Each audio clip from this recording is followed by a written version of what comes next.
Hi there, and welcome to the Love or Leave the Law podcast with your hosts, Adam Ouellette and Casey Berman. Hey, everybody, welcome to the Love or Leave the Law podcast. I'm here with Casey, my co-host. I'm Adam. Casey, say hi. Hi, everybody. Today's going to be an interesting topic as we discuss a topic that's near and dear to a lot of people's heart, and that's money. There are people that got into the profession because they thought it was a good money-making way of being in the world.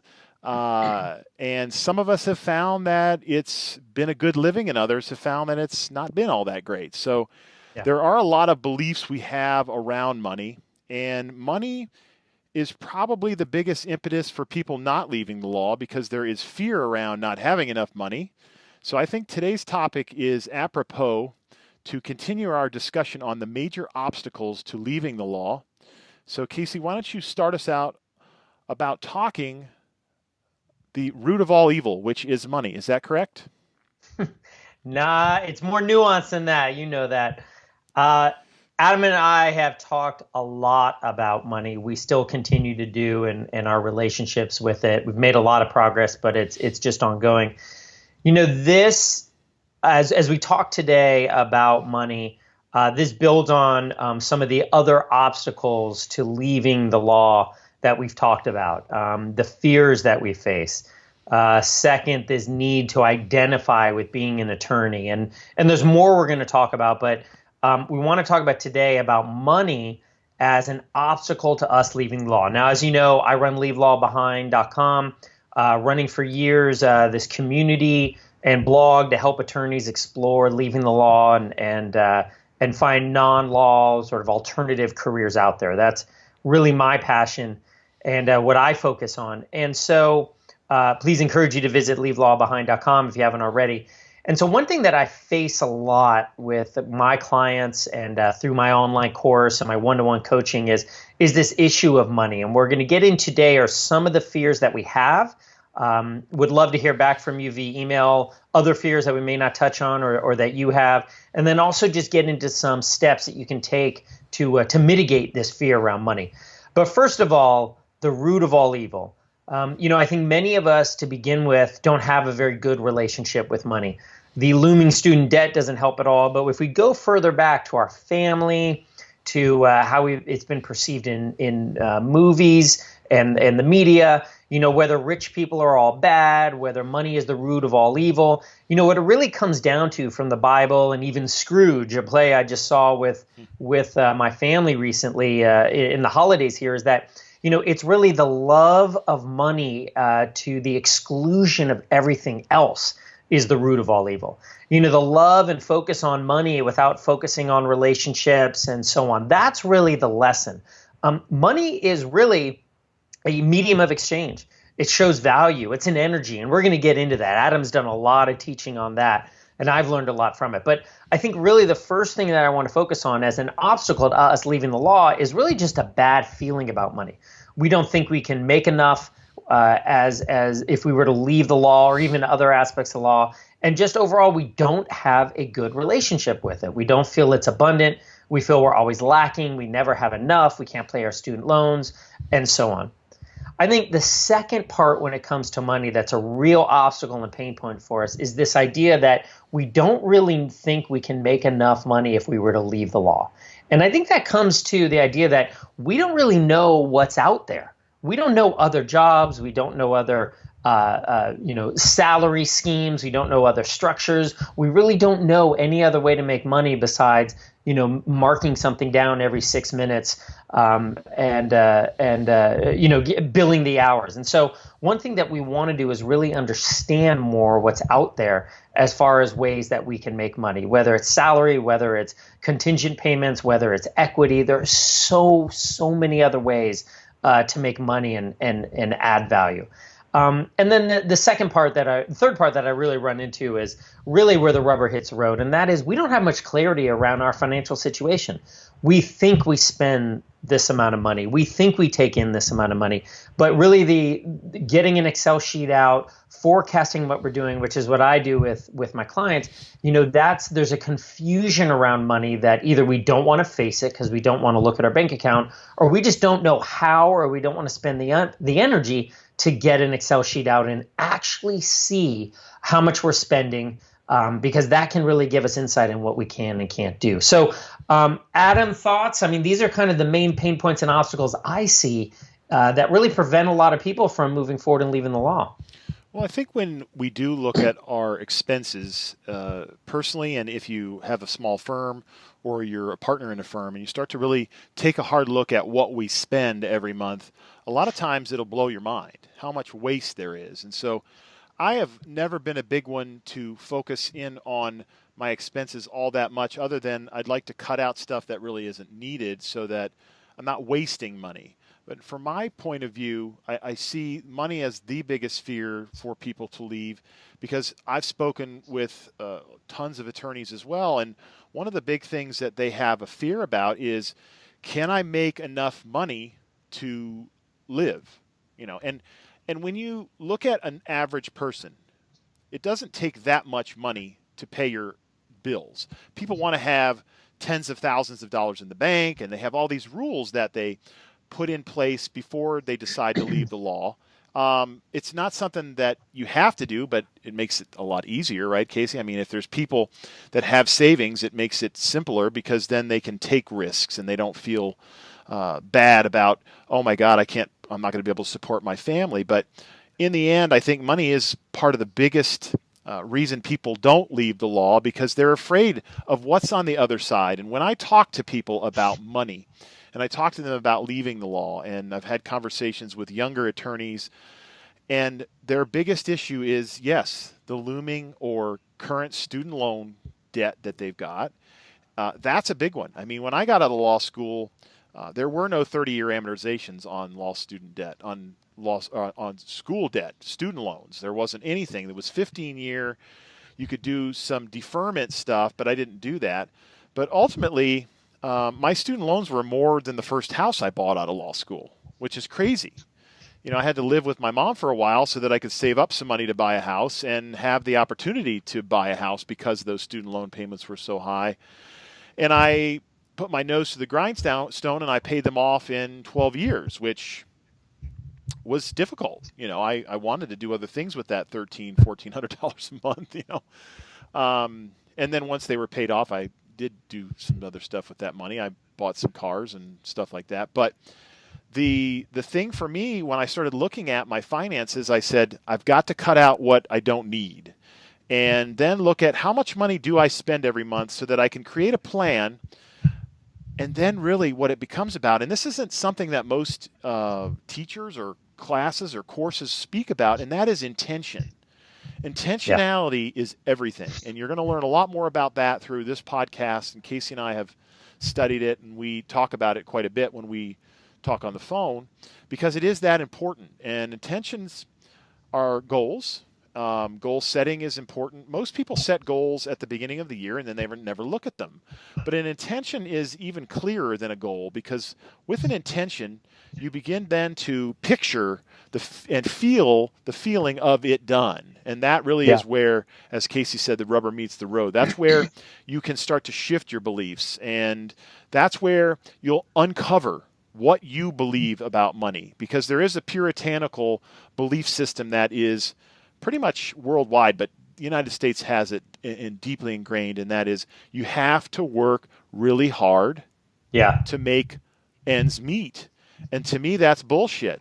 You don't have to work really hard. You have to work smarter. And that's why the stuff that I teach is all about setting up systems and automating stuff and delegating stuff, because when you look at the law practice, as most people have done it for the past 100 years, attorneys in general, they don't set it up like a business. They set it up like the lawyer is a employee of the company. And if you are part of a small firm or a medium-sized firm, you're not an employee. You treat yourself like one. And it's the shifting of the mindset around making money. You can leverage other people paralegals, secretaries, virtual assistants, for God's sakes. We have a virtual assistant that helps us with this podcast, and she's amazing. And she's halfway around the world. I think all the way around the world, isn't she, Casey? I mean, Yeah. she's an All the way amazing, around. and she helps us to edit the video and do a tremendous amount of work to get this podcast out to you. And so when I started looking at money in a deep way, I realized my belief systems came from my parents, came from society, came from friends and TV. A lot of it. We're brainwashed around money. Unless you're really wealthy, you probably have some limiting beliefs around money. And that's part of my process, is to help you to uncover what you believe about money, start to shift it. But it is a process, and it does take some work. And the fear that you have about money and the fear you have about not having enough of it, as we've talked about in previous episodes, that fear will cause you to have some of those things to come true. So fear of not having money is a big issue here. Wouldn't you say, Casey? I would. And, there's two things I just want to bring up. And one is, people who live in very expensive parts of the country or the world, London or New York or San Francisco. I get it. I live in the heart of San Francisco. I'm born and raised here.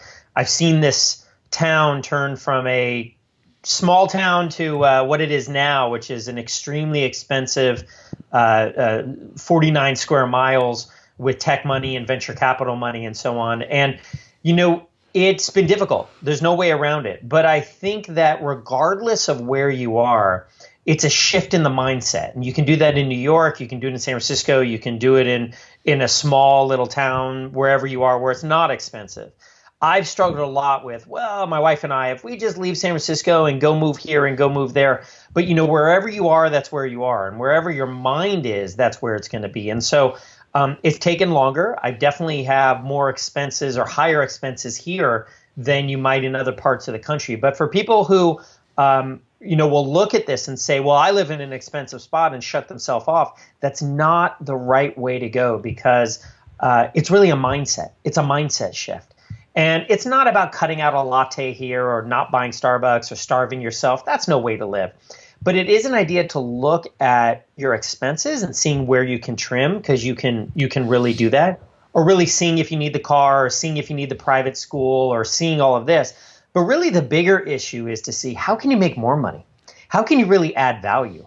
Don't worry too much about the expenses. I definitely think trimming fat and automating is huge, which we've gone into has gone into detail with, and we'll go into more. But I think it's a mindset shift of that, money is abundant. There's always money out there. It's not like there's just a finite amount, as much as contrary to what the systems might want us to believe. And when it comes to really focusing on your unique genius, so skills and strengths, which really come naturally to you, and I've seen it with the many clients who leave law behind, who have left the law. When you align your skills and strengths with the job that actually calls for it, there's a real connection between the two. You add value. And when you add value, you make a lot of money, because people will pay you for it. It's a consideration that they're giving you for the value you provide. Now, it takes a while, but it's really more of a mindset shift than, say, a geographical shift that you need to start on. Now, let me tell you a story about a client I'm working with now, who just big law attorney in the Midwest, wants to leave, about to get married, just not passionate, but has had a great experience with money from his parents on up. And I just see such a difference he's lucky, but I see such a difference in him in how he views his next steps. He really feels like, Casey, I know it's unknown, but I'm going to try this leave law behind thing, and I'm going to take these next steps. Not because he's just flinging money around, but because he feels more empowered by it. And so as the rest of us who need to do that work, who might not have had that relationship with money, once we get there, I've seen it in action, and it just sort of greases the skids of everything else that we can do, and really empowers us to take some risks. It empowers us to be comfortable with the unknown, and it really empowers us to look at who we are and feel better about that our skills and strengths can fit somewhere. Yeah, I spend a whole section on the beliefs around money in my book. And why I did this is because money is such an integral part of our personal relationships, our work relationships, our lives.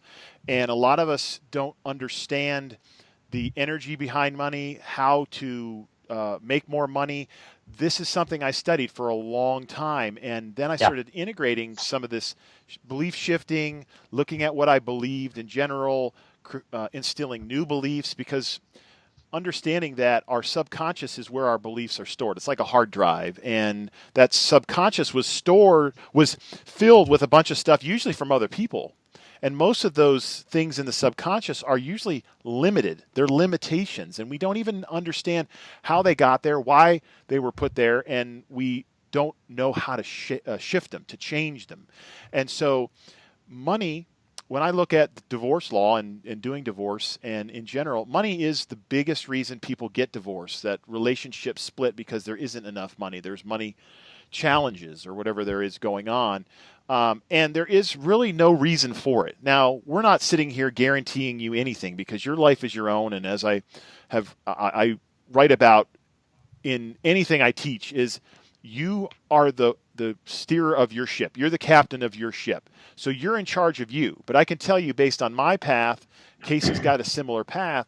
When you start to uncover these limitations and start to put in new ones, it's like, I look at it like going from a Windows to a Mac machine. They're different softwares. They're different programming languages. And to me, the Macintosh works much better than Windows ever could, because the programming is better. And so what would you rather have? Broken down code in there about money, or would you rather change it to a mindset that's more about abundance? Because that's really what this is about. Money represents energy, and it is a bargain for exchange, like Casey said. And money doesn't lead to happiness, but money makes things easier, doesn't it? I mean, if you had a shit ton of money in the bank, you would leave your law job tomorrow if you were that irritated by it and wanted to leave. Would you not? I mean, would there be any question, if you had enough money in the bank, whether it would influence your decisions to liberate yourself from something that you don't want? All Or right. if you had money in the bank, would you take that money and use it to expand your law firm and grow and market your firm like you would have never done if you were pinching pennies? There is a distinct difference in the energy and belief systems when you have abundance, but it's about creating abundance. It is a pathway, as I said before. It isn't, I wake up one day and all my beliefs are shifted. I wish that was the case, but as human beings, we have to uncover them and then replace them. And when you live from a place of abundance and you feel it as it's real, it starts to come true, because I've lived it. I have changed my mindset about money, and it took me about a half a year to do that. And it took me hitting bottom when I split off from my law partner. And you'll hear more about that transition as we go. I've written about it in my book, and I have it in Esquire Academy program. But it is that important, because most of us never look at anything around what we believe. Yeah. And money can help you to live a more comfortable life. That's Yeah. all it really does. I mean, most of us will always make enough of what we need, not what we want. There's very few people in this country that starve. There are people out there, and they're starving and they don't have money for a reason. But if you're in this job and you've gotten this far and you have a law license and you're practicing law, then the likelihood of you not having enough money to pay your core bills is slim. But there are people that have troubles regardless. It's all a learning experience. And so growth as a lawyer, as a person, does include you changing in terms of shifting your beliefs about money and understanding it doesn't need to be the way it was. That's all an illusion, right? I mean, Casey, how do we identify how much money we need to feel comfortable in order to leave the law? Is there a specific way you teach that? Yeah, and so exactly. So, one of the first steps then, so there's all these issues about money. It's a mindset. Student debt's a boogeyman. My parents instilled a bad relationship in me. I don't think there's enough. I get scared when I watch the news. The market's going to crash. The market's going up, on and on and on. And we can really feel that, I survived the recession, and pitchforks and flames in the street, neighbor against neighbor, blah, blah, blah, right? So we can feel positive, we can feel negative about it, but what it really comes down to is careful planning and doing some forecasting. And I have an Excel sheet that I use, a simple Excel sheet, and I work on it with my clients. You have access to it through the Leave Law Behind course and the membership site that I'm about to launch. But it's very simple, but it's so important. And it's about fleshing out, what you make now, how much savings you have, and if you were to take another job, what that salary would be, and then seeing what the shortfall is or seeing what the windfall is, and then planning accordingly. But many of us plan from just a fact of, well, I'm going to make 50% less, so how could I do it, and close conversation. What I've seen with my clients, though, is, and it's such an aha moment, and we don't have many of them in our lives, but this is such an aha moment that when you go through the Excel sheet, you plan it out, you say, well, there's this job I'm interviewing for, a non-law job, they pay less, I don't know how I'm going to pull it off. You sit on it for a few days, you then talk to your spouse, you then see, I've seen it numerous times where once you go through the numbers and plan it out, you make it work. And maybe you take less of a salary when you leave, but you're getting equity in the company. You're getting bonuses, or you're getting a stepping stone to another job that pays more than a lawyer, that pays much more than a lawyer with bonuses. You're not billing by the hour. It's a salary job. You have equity. There are so many other ways that you can make money. Sometimes you need to take a step back, but I can tell you that the step forward that you take are just in many ways so much more lucrative. But it all comes down to, one, realizing that there are other ways beyond just billing by the hour, and two, really getting into the details as to what your situation is, because it kind of smacks you in the face. It puts a mirror up to your face and you say, I get it. I see how it works. It's just like digging into the details of a case. It may look like a stinker to begin with, but then you read, you interview, you talk to the client, talk to relatives, talk to whoever, and you say, you know what, there might be an opportunity here. It's the same thing with your finances. And I know that so many of us just don't go there. Seems like an obvious step. We just don't go there. We don't know how to use Excel. We don't know how to forecast, or we don't want to log into our bank account because we just don't want to face the reality. But the first step really is to do this planning and this forecasting. It may take a month. It may take 2 months.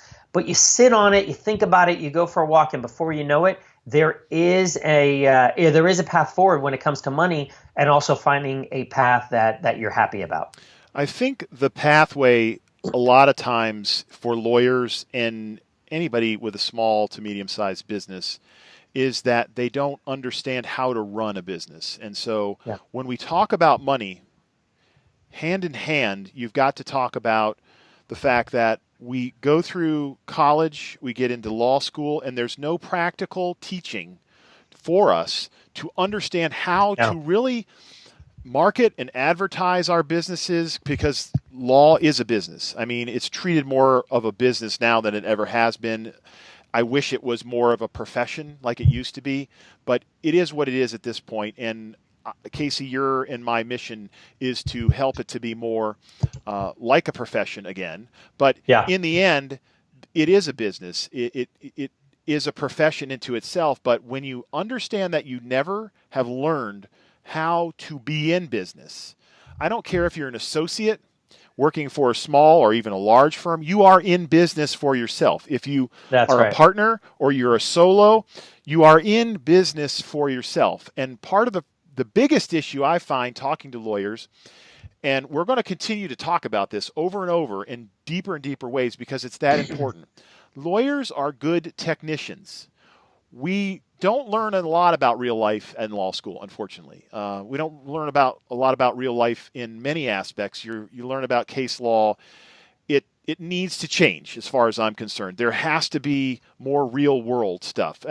When you pass the bar and you go out there, effectively they're saying that you are licensed, you can practice, but you don't know what you're doing. And I'm a testament to that. When I got out, I was thinking about hanging a shingle, and because I thought I knew a lot about real estate law, but I didn't. When I got into it, I'm like, holy shit, man, I know the side of it from real estate brokerage, but I don't know a lot about title and all the rest of this. So I was fortunate to find someone that had been practicing for 20 some years and learned a lot from him for the first 10 years of my practice. But what I learned early on is he didn't know how to run a business. He thought he did, and he had a coach, and he was learning, but he was well into his 25th year by the time I came around. And so I said, I need to learn how to be a business person. I need to learn how to be an entrepreneur, because that's really where, for me, making money came into the picture. Yeah. I needed to figure out how to hire and fire and have ideal team members and have the ideal practice and ideal clients. I had such shitty clients for so long at the beginning. They were driving me crazy. And that was a big part of why I hated the law, Casey, because the clients that I was, quote unquote, attracting, because this is what we do, we attract a certain set of clients based on our beliefs. And there's a whole book written, Attracting Perfect Clients. And I read that book about 12, 15 years ago. I don't know when it first came out. And it totally changed the way I looked at my life and my clients. And I started to rate my clients. I rated them from A to F. And I fired some clients. Those ones that were C's, D's, and F's, I got rid of them because they were taking up my time. They weren't profitable. And then I read the E-Myth, and then I read a ton of other books on business and marketing and advertising and stuff like that. And yes, we are shackled when it comes to advertising, but we're not in a way that you can't share your knowledge with others and create an amazing marketing and advertising plan where it's not about you, it's not about your firm, it's about sharing, giving, being of service to others. That is marketing advertising, and that is something we're going to cover in depth. And that's something I cover in a new product I'm finishing up right now called the Ideal Client Attraction Formula. That is for attorneys and small businesses, because that is the secret sauce. And I think that's the problem most people have with money is they don't know about the beliefs, yes, but they don't know how to make more of it. That is the disconnect. And we're not taught this anywhere. So it is really what you don't learn in law school. They don't teach you in law school. You know, there's a book, What They Don't Teach You in Harvard Business School, or whatever the hell it was called, and I read that years ago too. And there is so much that we don't learn, and there's so much that there is to learn. And so if you're going to stay in the law, you're going to leave the law, you're going to be in business somehow. And so I implore you, so I am imploring you to learn more about being a business person and entrepreneur, and never stop learning about that, because that's what you're in. And when I talk to people that want to leave the law, their biggest apprehension is they don't understand how to run a business. So when I was transitioning out of the law, one of the things I had in my back pocket was the knowledge on how to run any kind of business, whether it's online, local, a law firm, title companies. I had multiple title companies. I had 3 or 4 title companies running at the same time for many, many years, and lots of staff. And so I've done all of that stuff. And I realized that attorneys, as I said before, tacticians, you know how to practice law. You've learned how to write the briefs, how to argue, how to go in front of judges, how to do deeds and estate planning or whatever it is you do, but you don't know how to run a business. And that's one of the reasons I am here teaching this stuff, because I know that there's a breakdown in the system, and that is why I'm here to help with that. So money is energy. Intention creates more money. Shift your beliefs creates more money. It's a different perspective. Casey calls it a change in your money mindset, which I love. I know there's teachers out there that teach that kind of stuff. Let's wrap this episode up in understanding there is a lot for us all to learn. And money is energy, and it can be, you can make a lot more of it if you choose to change what you believe now. Casey, what do you have to say? Yeah. And for people who are looking to leave the law, the same ideas. You are your own business. I like to tell my clients that if they kind of look at themselves as their current job, if they don't like being an attorney, think of that as just angel capital or an investment, a venture investment in who they are as a business, which is helping them go to their next step. And so really, I just want to implore everybody to not let money be an obstacle to them leaving. If you don't leave, you're going to keep doing what you're doing, you keep getting what you're getting. And if you don't leave the law and you really want to, then, and you've done the work, like we talk about a leave law behind, then you're not going to be happy and you're going to continue on with this life. So if you do want to leave the law, it's a big shift, but let's not let money be an obstacle. Realize that money is just an example. It's a reflection of the value you provide.